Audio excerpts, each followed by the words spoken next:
अस्सलाम वालेकुम। पाकिस्तान में जन्मभूमि ग्रुप के तमाम दोस्तों को मेरा प्यार भरा सलाम। उम्मीद है आप खैरियत से होंगे। दोस्तों, आज हम जिस शख्सियत की कहानी आपको सुनाने जा रहे हैं उसके बारे में मैं तो सिर्फ इतना यही कह सकता हूँ, बिछड़ा कुछ इस अदा से कि रुत ही बदल गई, एक शख्स सारे शहर को वीरान कर गया। जी बिल्कुल, आपने सही समझा। ये खालिद डाडा साहब की कहानी है और खालिद डाडा साहब के बारे में मैं आपको जो अल्फाज अपनी आप बीती बताऊंगा वो आप सुनेंगे। और अगर आपको अच्छा लगा तो मुझे कमेंट ज़रूर कीजिएगा। अगर नहीं अच्छा लगा तो मुझे माफ़ कीजिएगा, क्योंकि खालिद मरहूम के साथ चंद सालों का मेरा बहुत साथ था, बहुत प्यार था उसके साथ मेरा। बहुत ही अच्छा और बहुत ही प्यारा वाला साथी था। अल्लाह ताला उसके दर्जात बुलंद करे। बड़ा ही याद आने वाला बंदा है।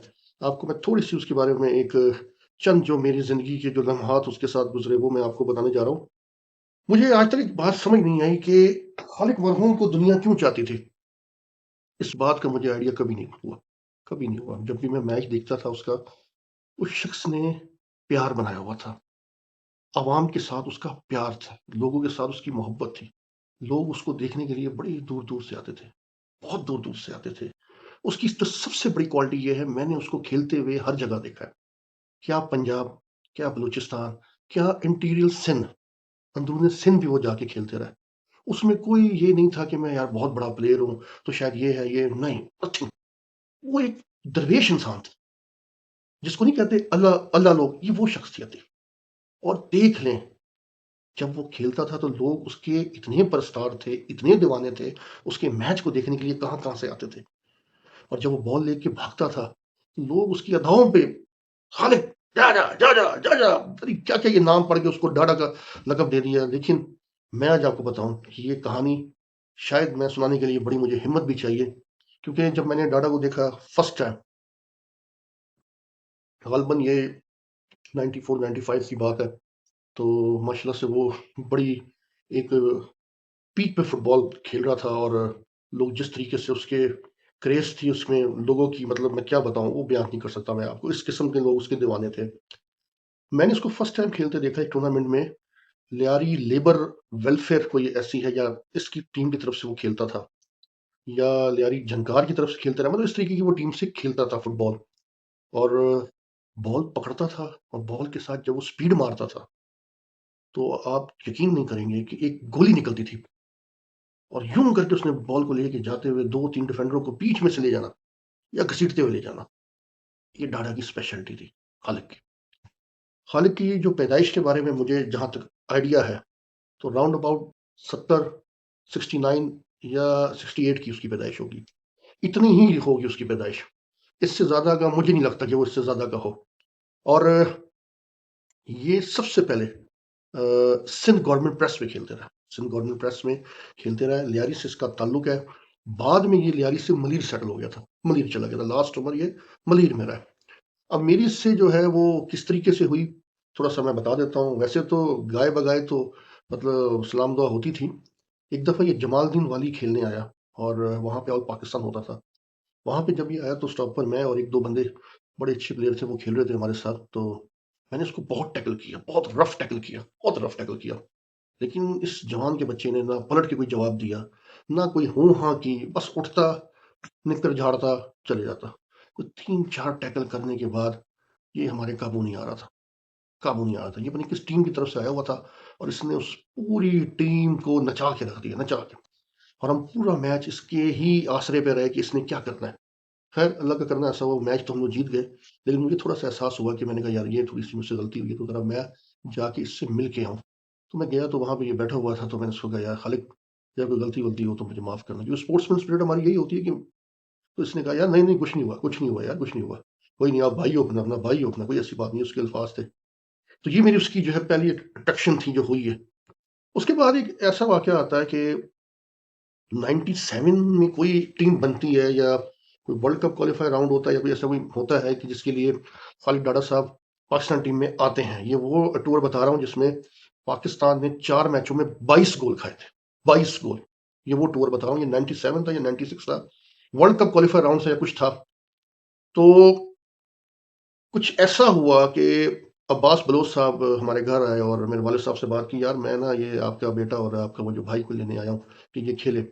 वालिद साहब ने मना कर दिया कि नहीं यार, हम लोग ये हाफिज़ ग्रुप के साथ है, हम लोग नहीं जा सकते। मैंने कहा नहीं यार टोनी, अगर तुम्हारे बच्चों ने नहीं खेलना, हमारे बच्चों ने नहीं खेलना, तो खेलना किसने? लेकिन अब्बू ने कहा नहीं यार, हम लोग हाफिज़ साहब के साथ हैं, उन्हीं के साथ ही हमारी है, इस वक़्त नहीं। खैर क्योंकि जो मेरा चचा था अपना गुलाम मुस्तफ़ा काली जिसको कहते हैं, वो तो खैर एनटीडीसी का मुलाज़िम था, वो तो नहीं जा सकता था, लेकिन मैं ज़रा थोड़ा-सा जो है ना शरारती था, मैं चला गया। मैं कोई चुप-चुपीते जो है, क्योंकि अब्बास अंकल से मेरा बहुत अच्छा प्यार था, बहुत अच्छी मोहब्बत थी। इनकी फैमिली से मेरे बड़े अच्छे रिलेशन थे अब्बास अंकल से। तो इनके बच्चों के साथ, तो इनकी वालिदा के साथ, इनकी मिसेज़ के साथ माशाल्लाह बहुत प्यार वाली थी, बहुत प्यार वाली। हमारे घर भी काफ़ी दफ़ा आ चुकी हैं। तो मैं फिर चला गया, इन्होंने फिर वो कैंप में मुझे वो रख लिया जो होते हैं। 3-4 दिन मेरी फिर खालिद के साथ बड़ी अच्छी अंडरस्टैंडिंग हो गई, बहुत प्यार वाला, बड़े मैं उस वक़्त मुझे लगा पता कि खालिद जो है, पढ़ा-लिखा है। मैं ये समझता था कि खालिद शायद अनपढ़ है, लेकिन वो पढ़ा-लिखा है।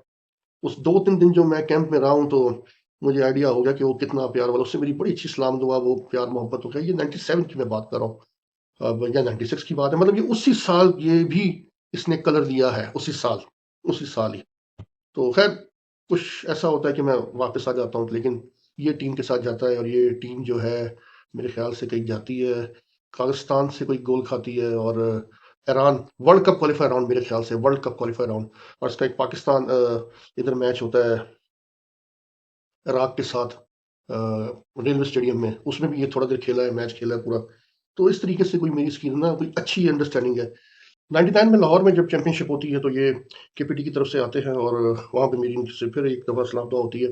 मैं इसको दावत देता हूँ कि यार आप आए, मेरे घर आए और मुझे खिदमत का मौका दें। तो ये कहता है यार तुम्हारा घर कहाँ है? मैंने कहा जी इधर करके, तो कहता अच्छा ठीक है, मैं जो है चक्कर लगाऊंगा, क्योंकि इनकी टीम मेरे ख्याल से पहले राउंड में बाहर हो जाती है। तो ये पहले राउंड में बाहर होती है या प्री क्वार्टर फाइनल, वल्लाह आलम।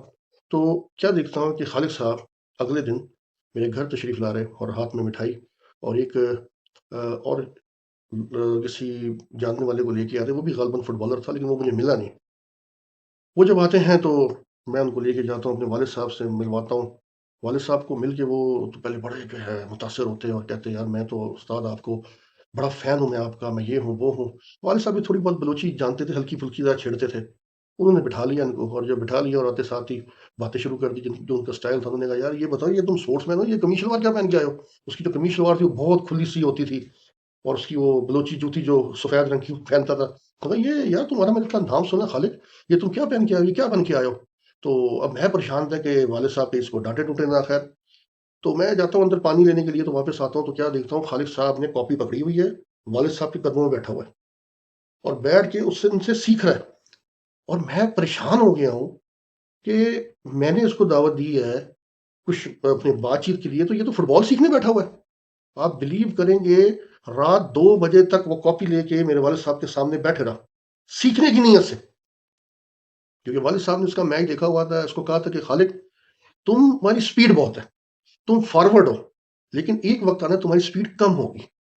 तुमने क्या करना है, तुमने फॉरवर्ड से मिडफील्ड पे आना है, और मिडफील्ड पे खेलना है, बॉल डालना है, ज्यादा स्ट्रगल नहीं करनी, बॉल डालोगे। अगर तुम मिडफील्ड पे आओगे, तुम्हारी उम्र बढ़ जाएगी, तुम्हारी गेम बढ़ जाएगी। बस ये कहने की देर थी, खालिद साहब सीखने की प्रोसेस में थे, और मेरे वालिद साहब से 6-7 घंटे की नशिस्त हो गई। तो इस किस्म का वो प्यार वाला, मोहब्बत वाला, जिद्दत वाला इंसान था। उसमें अल्लाह ताला ने हर तरीके की पोटेंशियल रखा हुआ था कि वो सीखने की प्रोसेस में होता था। अल्लाह गरीक रहमत करे उसको, आज वो हमारे बीच नहीं है। हमें उसकी कमी इसलिए महसूस होती है कि कभी किसी से बदतमीजी नहीं की, कभी किसी से बदतमीजी नहीं की। हमेशा लोगों से प्यार, मोहब्बत ही की है उस शख्स ने।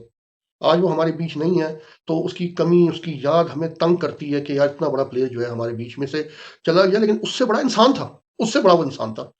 2007 में मैं ड्यूटी कर रहा था एयरपोर्ट पे, तो जहाज के नीचे मैं था, तो मुझे एक फ़ोन आता है, और मुझे कहता है यार खालिद की ना बम धमाके के अंदर डेथ हो गई है। तो मुझे उसको सुना ही नहीं देता, मैं कहा पता नहीं कौन खालिद। तो वापस आता हूँ, मैं उसको रिटर्न करता हूँ, मैं कहा यार क्या हुआ? कह रहा है यार खालिद नहीं था, उसकी यार अपना बम धमाके में डेथ हो गई। और यकीन करेंगे, मेरे पाँव से जैसे ज़मीन नहीं निकल जाती, ये हाल हो गया। मैं उसका चेहरा उस वक्त सोच के मेरे आंखों से आंसू आ रहे थे। शहीद खालिद, इतना बड़ा इंसान, इतना बड़ा प्लेयर, उसकी प्लेयरी तो एक साइड पे रखे, उसकी इंसानियत बड़ी थी। 2003 में कॉलोनी की ग्राउंड पे एक ऑल पाकिस्तान हुआ था, तो मैं वहां पे रेलवे की तरफ से खेलने आया था। तो ये पीछे से मुझे पत्थर मार रहा था। कह रहा था, तो मैंने पीछे मुड़ के देखा तो ये जो है बैठा हुआ एक नाले के ऊपर, तो नाला था तो नाले के ऊपर ये बैठा हुआ। तो मैं मिला ऐसे, उसने कहा नहीं अभी तुमने मेरे पास चलना। मैं क्या, उसने बताया कि मैं मलीर में सेटल हो गया। वहाँ पे फिर मुझे पता लगा था ये मलीर में सेटल हो गया है। तो खालिद की जो है ना बड़ी यादें हैं हमारे साथ। इस वीलॉग में तो हम उसको नहीं बता सकते। मैं इस वीलॉग में अपना मुशाहिदा बता रहा हूँ। बाकी प्लेयर प्लेयर वो बहुत बड़ा प्लेयर बहुत बड़ा था। बहुत बड़ा प्लेयर था, जो सिंध गवर्नमेंट ट्रस्ट में खेला हो, केपीटी में खेला हो। और केपीटी में खेलने के अलावा क्राउड टेकिंग प्लेयर था, क्राउड टेकिंग प्लेयर। क्राउड उसके पीछे इतनी पागल थी। मैं जितनी दफा भी बोलूँ ना, आप कहोगे कि यार ये बंदा बार-बार क्या कह रहा है, लेकिन मैं हकीकत कह रहा हूँ। खालिद डाडा बहुत बड़ा प्लेयर था। और ये उसके साथ मेरे कुछ चंद मरासिम रहे हैं। और साथ ही साथ मैं उसके बारे में सिर्फ एक ये अल्फाज ज़रूर कहूँगा कि बच्चों, फुटबॉल बहुत से लोग खेले, खेल के चले गए। पिछली स्टोरी शायद आपने शाहिद भाई की ना सुनी हो। प्लेयर बहुत बड़े थे, लेकिन इंसानियत के बारे में शायद मैंने थोड़ा-सा बताया हो कि उन्होंने क्या अपने साथ किया है। इसी तरीके से कोई बंदा नेचर के जो है ना, बहुत कम अच्छे होते हैं। खालिद डाडा नेचर का बहुत अच्छा था। उसमें कोई इतनी वो मैं नहीं थी कि मैं बहुत बड़ा प्लेयर हूँ ये। वो बैठ के किसी के साथ भी खेलने चले जाता था। 2001 या 2002 में कोई ऐसी पाबंदी लग गई कि डिस्ट्रिक्ट वालों ने कहा कि जी डिपार्ट के प्लेयर नहीं खेलेंगे। उससे ये हुआ कि वो बहुत ज़्यादा दिल बर्दाश्त हुआ। मुझे याद है, अगर मैं गलत नहीं हो रहा, तो उस टूर्नामेंट में हमें भी खेलने नहीं दिया था। हमें भी खेलने नहीं दिया था, जो दूसरा मेरे ख्याल से ये कोई मलीर में हुआ था टूर्नामेंट, तो वहाँ पे डिपार्टमेंट के प्लेयरों को अलाउ नहीं था।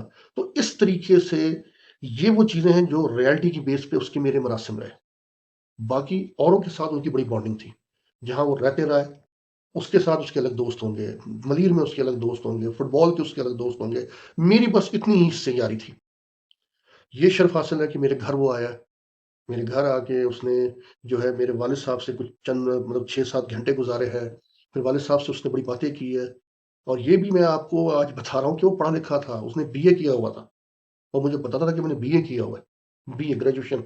और वो उसकी हैंडराइटिंग इतनी अच्छी थी कि मैंने खुद ये देखी है, मैंने खुद देखी है। तो अल्लाह ताला खालिद डाडा को जन्नतुल फिरदौस में आला मकाम अता करे। आज का ये वीलॉग ना मुझसे इसलिए नहीं बनाया जा रहा, मैं उस पोज़ीशन पे नहीं हूँ, मैं खालिद के बारे में कोई सही तरीके से या मज़ेदार तरीके से बयान कर रहा हूँ, मुझसे नहीं बयान हो पा रहा। क्यों? क्योंकि उसकी इंसानियत और उसका प्यार जो है मुझे याद आता है। और उसका इस तरीके से जाना एक सानिया कारसाज़ में, ये बहुत बड़ी दुःख की बात है। तो ये था जनाब आज का वीलॉग। ख्याल रखिएगा अपना, अल्लाह मेरा और आपका हामी नासिर हो इंशाअल्लाह। फिर किसी वीलॉग में ज़रूर मुलाकात करेंगे। Thank you.